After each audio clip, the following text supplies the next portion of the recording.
Alright, hello everyone and welcome back to the channel. Today, someone has been censored, David Icke. Now, before we get into this, I just want to make one thing very clear. I am not endorsing what he is saying. I'm not saying that I agree with what he is saying. I am simply defending his right to be able to say it. I don't know all of his positions. I don't know a whole lot about him other than his channel has been taken down and apparently he's a conspiracy theorist. Now, there's no problem with being a conspiracy theorist. I don't have a problem with it.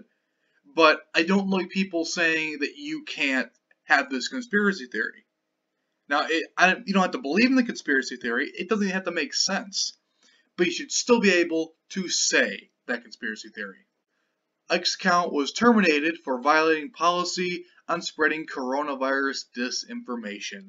Now, this whole coronavirus thing is getting ridiculous. People, I understand, not wanting to spread fake news. And you get to the point of censorship where people can't even, make a theory about it.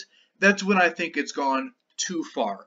I'm all for keeping the public informed. That's what I have my channel for. But when it comes to people just being outright censored because they've said something that YouTube doesn't like, that is where I have my biggest issue.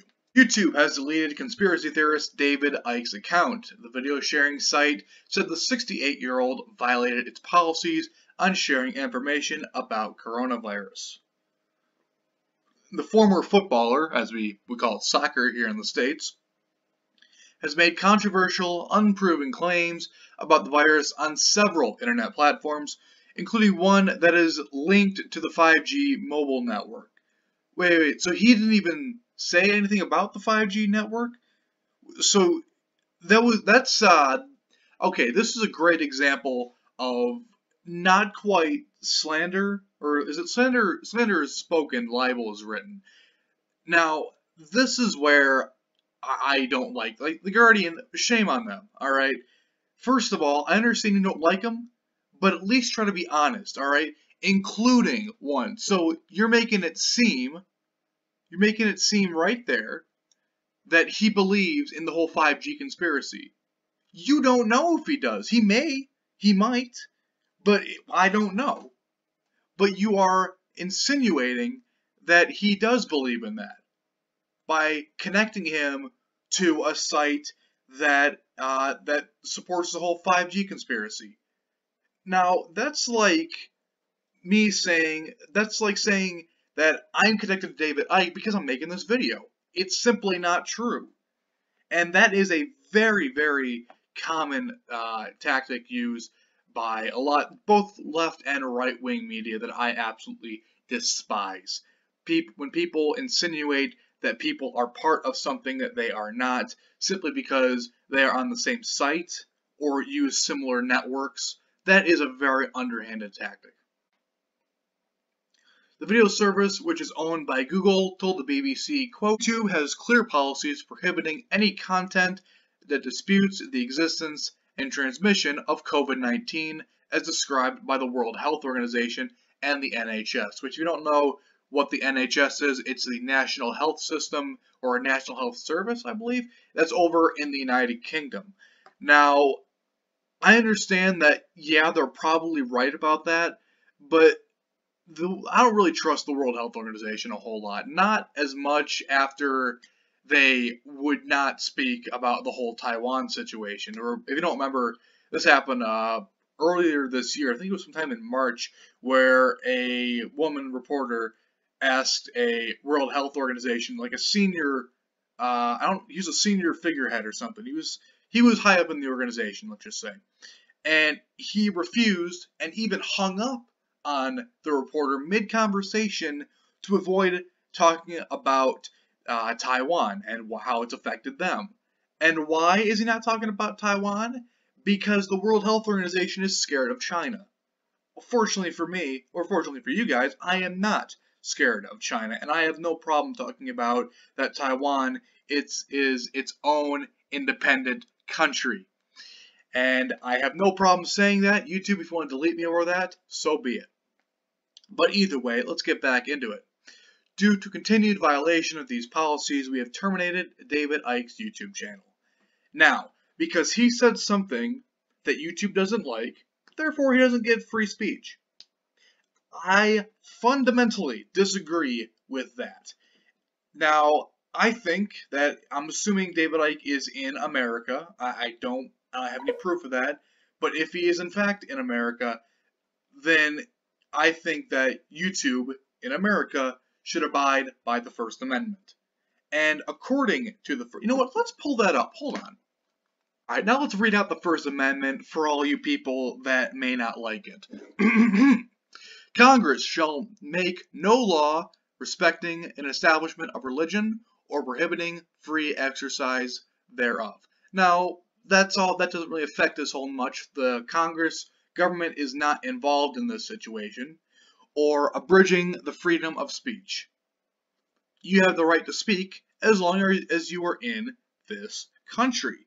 As long as you are in the borders of the United States or on American soil, whether that be one of our territories or whether you're in the United States or in a state itself or on a U.S. military base abroad, you are under the protection of the Constitution, which includes the First Amendment. Now, it doesn't say anything about companies, but then again, there was no Google back in 1789. There was not really there was no massive, there was the British East India Company, but that had nothing to do with the U.S. at the time. Was that even a thing? Or was it the Dutch East Indian Company? I don't really know. It was one of the two, I think. I know one of them was running.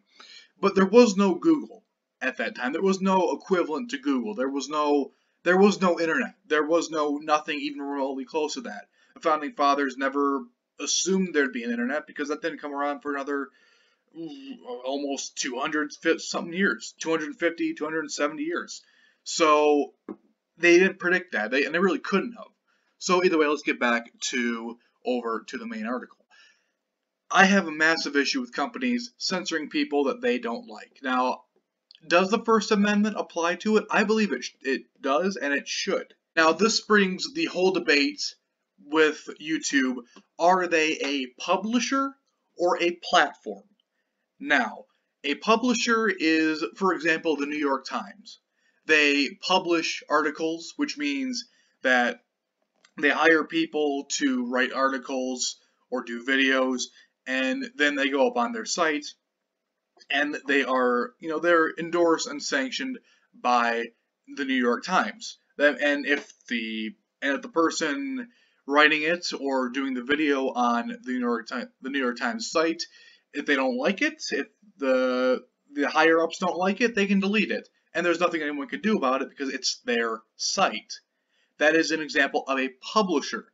A platform is what I believe YouTube, Twitter, and many others want to be, which is anyone can put anything out there and you can just say whatever you want, and it's not the fault of YouTube or Twitter if something happens to you. It's not their fault. They're just the platform.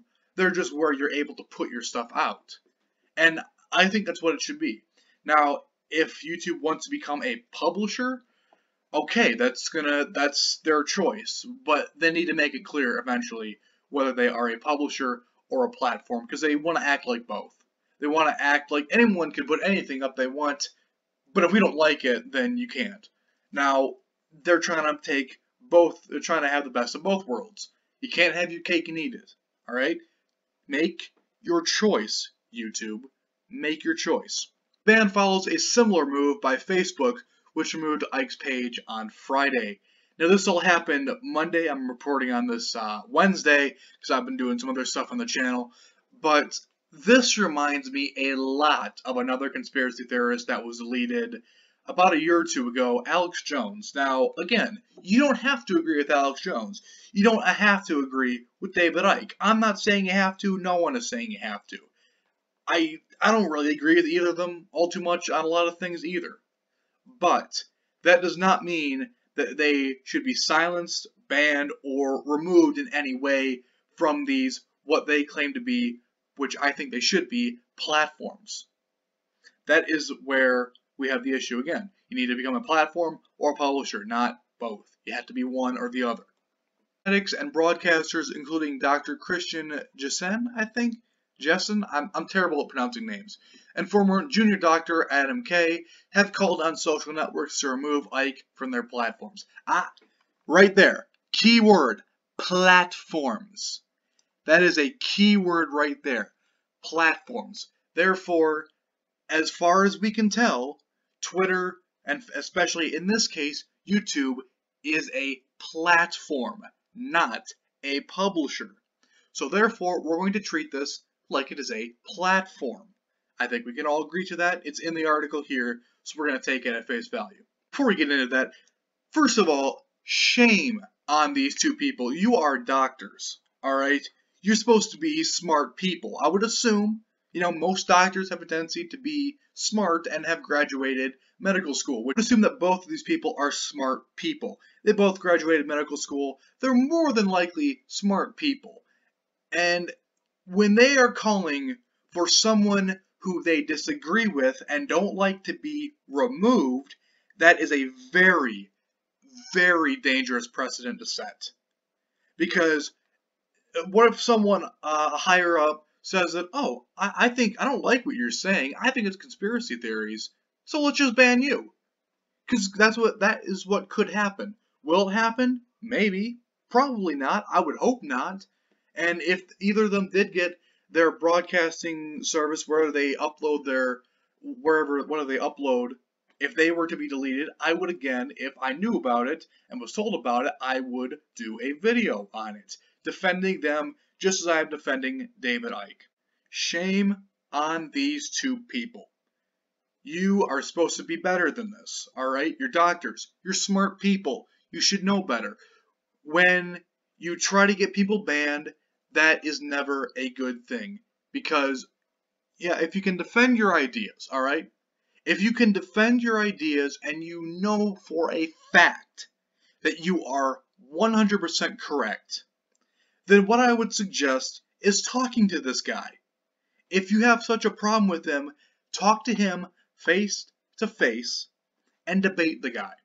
Because I have found that sunlight is the best disinfectant. Now what I mean by that is that when you expose a person's ideas and what they think to the world, you can dissect every little point, and that is how and if their ideas hold up to scrutiny, then chances are they're fairly good ideas. A great example of sunlight being the best disinfectant is an example where over in the United Kingdom, they have this show called Question Time, where they invite individuals from various political parties, even prime ministers, and they talk to them about their ideas, and they have a studio audience there, they have people that can ask them questions, and it really shows you what the parties and individuals think. Now there was this guy named Nick Griffin. He was a member of the British National Party, and they asked him a bunch of questions, and they realized, okay, and as they continue to ask him questions, they realize, hey, this guy isn't just, right-wing. We found out that this guy was actually very far right-wing and borderline fascist. Now, if I pull up the British National Party, the BNP right now, hold on, I'll just erase that part. You're going to get the Wikipedia, and you're going to see it's a far-right fascist political party in the United Kingdom. Now that we know that, we didn't know that before. The BNP actually had a fair following before that. And after that single episode of Question Time, the BNP lost so many members. They lost a whole lot of support, and they have not been a factor in British politics since. That is one of the best examples of sunlight being the best disinfectant. But either way, that is all I have time for today. I'm already losing my voice. I've been talking for so long. Hopefully everyone enjoyed this video. We're going to get on to other stuff in the coming days. Of course, check out my podcast, Iron Ray's podcast. It's going to be on Overrace Gamer's channel. I will leave a link to his channel in the description, because on Friday night at 7:30 Eastern, I will be on his channel doing the podcast, be the first episode, and we'd love to have a massive turnout, a lot of representation from this channel. I'd really appreciate it. Gonna bring some articles over there, have a nice conversation for about an hour and a half, maybe longer, we'll find out. But thank you for watching, subscribe if you're new, check out my Discord, and all the fun other stuff, Twitter, where I usually announce when I'm going to upload a video, or when I'm going live on my second channel, Iron Wolverine Gaming and Sports, where I basically do Apex streams for the most part. But either way, I will see you guys later. Let me know if you have any other ideas for videos. Drop that either in the comment section or in my Discord. Link is in the description to all of that. What we're trying to hit as of right now, we're going to try to hit for 300 subscribers by the end of the year. I think it's a fair goal. And we're going to try to do that. So thanks for watching. Subscribe if you're new, and I will see you guys in the next video. Have a wonderful rest of your day.